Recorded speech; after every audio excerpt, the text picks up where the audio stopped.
Qu'est-ce qui provoque chaque année en France jusqu'à 12 fois plus de morts que les accidents de la route? C'est la pollution atmosphérique, notamment en ville, donc qui provoque jusqu'à 40 000 décès prématurés chaque année, mais qui est aussi responsable de pas mal de maladies chroniques sur le plan respiratoire chez les personnes fragiles et notamment aussi chez les enfants. Donc, l'automobile étant au cœur de nos villes depuis qu'elle a explosé dans les années 60 et 70, il était, à mon avis, enfin le temps d'adresser ce sujet et ce problème. Je dis pas que ce qui va être fait en France sera parfait, mais c'est intéressant de se concentrer un peu et d'observer les initiatives politiques qui sont faites pour contrer la pollution atmosphérique. Effectivement, pour moi, il y a un scandale dans la vignette critère, mais je vous l'expliquerai à la fin de la vidéo. Et je vous donnerai aussi un conseil pour bien acheter votre véhicule d'occasion par rapport à cette vignette. Mais auparavant, je voudrais me concentrer sur cette initiative que sont les ZFE, les zones à faible émission. Alors bien sûr, on parle de ZFE partout, mais c'est un abus de langage puisque les ministères de l'écologie et des transports ont voulu faire un truc un peu plus compliqué. Et on parle de ZFE-M pour zone à faible émission mobilité. Bon, le principe est exactement le même. Donc les ZFE, ça concerne tout un certain nombre d'agglomérations partout en France, avec une liste croissante chaque année de métropoles concernées. Le but de ces zones à faible émission, c'est de restreindre un certain périmètre urbain à la circulation en fonction de la pollution à l'échappement des véhicules qui y roulent. Un point déjà, c'est qu'on va exclure la circulation des véhicules utilitaires et des poids lourds et on va restreindre la circulation des véhicules particuliers. Et comment on fait pour restreindre la circulation des véhicules particuliers dans ces zones à faible émission mobilité? Et bien on va utiliser la vignette critère à différentes couleurs qui a 6 catégories et en fonction des zones à faible émission et en fonction des métropoles, on va autoriser 3, 4 ou 5 vignettes à circuler sur les 6 qui sont concernées. C'est un point important à comprendre, c'est que les zones à faible émission ne vont pas concerner les mêmes véhicules en fonction des métropoles. Certaines métropoles vont limiter la circulation aux vignettes critères 1, 2, 3 et d'autres pourront aller jusqu'à 1, 2, 3, 4 ou encore d'autres se limiter juste au 1 et 2.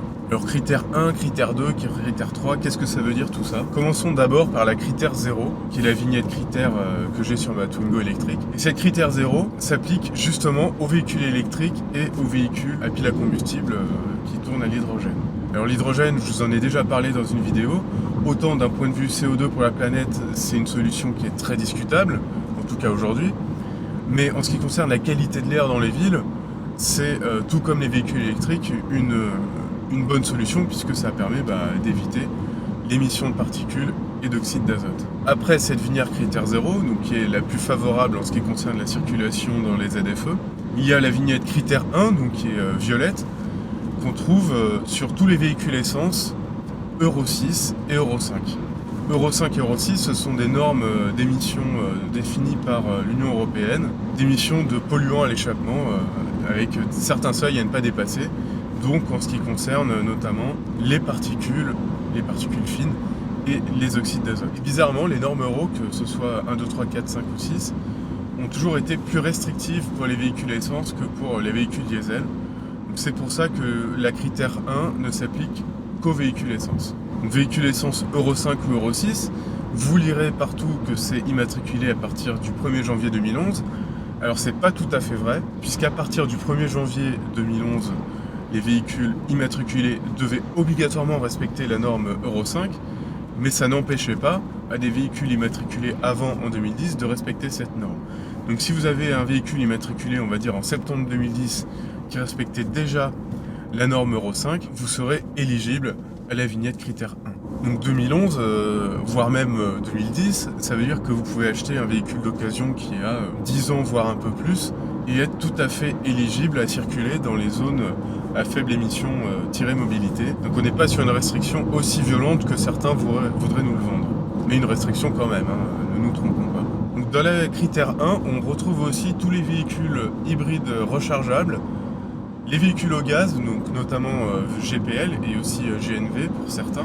En fonction des cartes grises, il m'est arrivé de voir quelques véhicules hybrides non rechargeables dans cette critère 1. Je vous expliquerai à la fin de la vidéo comment trouver ces véhicules critère 1 hybride non rechargeable. Donc, ce qui est intéressant par rapport aux véhicules hybrides et aux véhicules au gaz, c'est que ça s'applique aussi concernant des véhicules immatriculés et homologués Euro 4 ou Euro 3, donc c'est-à-dire avant 2011.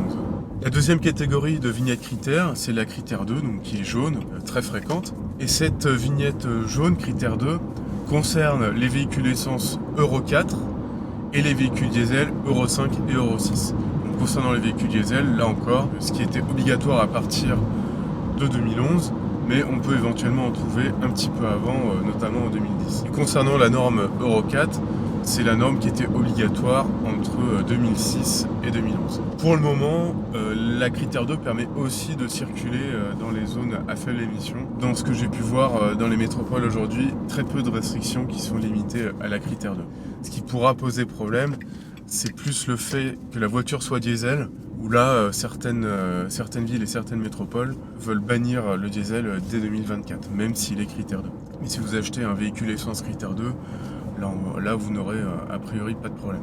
Ensuite, vous avez la vignette critère 3, donc qui sont orange, et qui concernent les véhicules essence Euro 2 et Euro 3, donc sur les normes Euro depuis 1997, et les véhicules diesel des normes Euro 4. Donc pareil, entre 2006 et 2011. Critère 3, ça commence à devenir un point de charnière en fonction de certaines villes.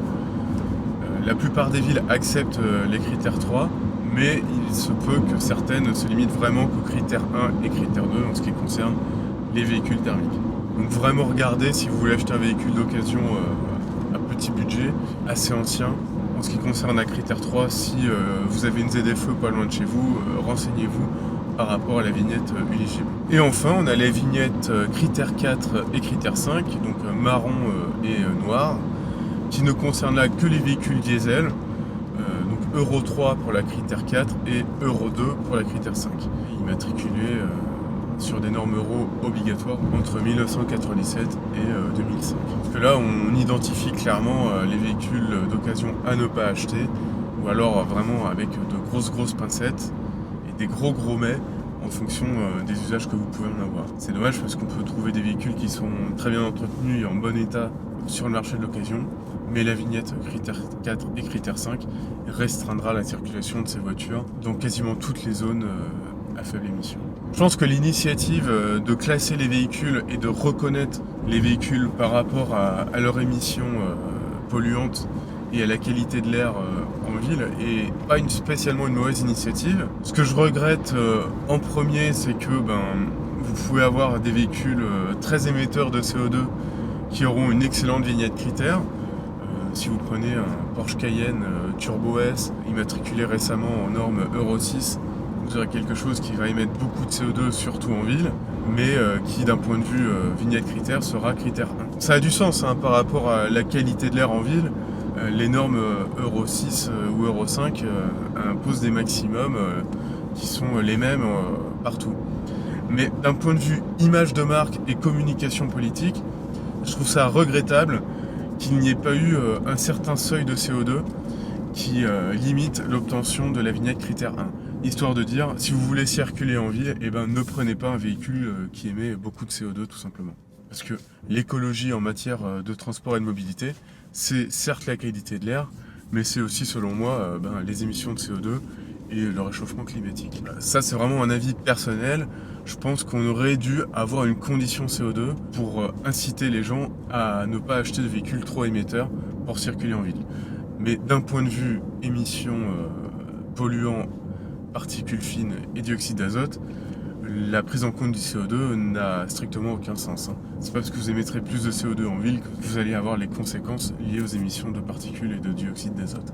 Et le deuxième point qui est pour moi vraiment scandaleux concernant l'établissement des vignettes critères, c'est que ces vignettes sont établies en fonction des normes Euro. Et les normes Euro, je vous en ai déjà parlé, sont basées sur un cycle d'homologation assez laxiste jusqu'en 2018 et ne représentent pas du tout la pollution réelle des véhicules en ce qui concerne les dioxydes d'azote et les particules. En ce qui concerne les véhicules diesel ou même les véhicules essence injection directe, vous pouvez avoir des véhicules critère 1 ou critère 2 qui vont être autorisés dans toutes les zones à faible émission, qui dans la vraie vie vont émettre beaucoup plus de particules et de dioxyde d'azote que ce qui a été défini par les normes Euro selon lesquelles ils sont homologués. Donc ça déjà c'est un premier point scandaleux pour moi. Et le deuxième point, c'est que le fait de se conformer aux normes Euro pour établir une vignette critère, ça exclut certains véhicules qui sont très vertueux d'un point de vue pollution atmosphérique, comme les véhicules hybrides Toyota ou Honda, des années 2000 notamment. Vous pourrez avoir une Prius des années 2000 qui va être homologuée en vignette critère 3 et qui pourtant sera beaucoup plus vertueuse qu'un diesel de 2011 homologué critère 2 en ce qui concerne la pollution atmosphérique. Donc là aussi, je pense que c'est vraiment dommage qu'on ne se soit pas concentré sur la pollution et les émissions réelles des véhicules qui sont concernés par les restrictions de circulation. Je pense que c'est un enjeu qui est beaucoup trop grave et beaucoup trop important pour simplifier à ce point le classement des véhicules qui sont autorisés ou pas à circuler dans les zones à faible émission. Je vous ai parlé des hybrides Toyota, donc notamment les premiers dans les années 2000 qui sont critère 3 seulement. Mais il y a un exemple qui me fait un peu rire et malheureusement qui est assez démonstrateur de cette simplification malvenue du classement des vignettes critères.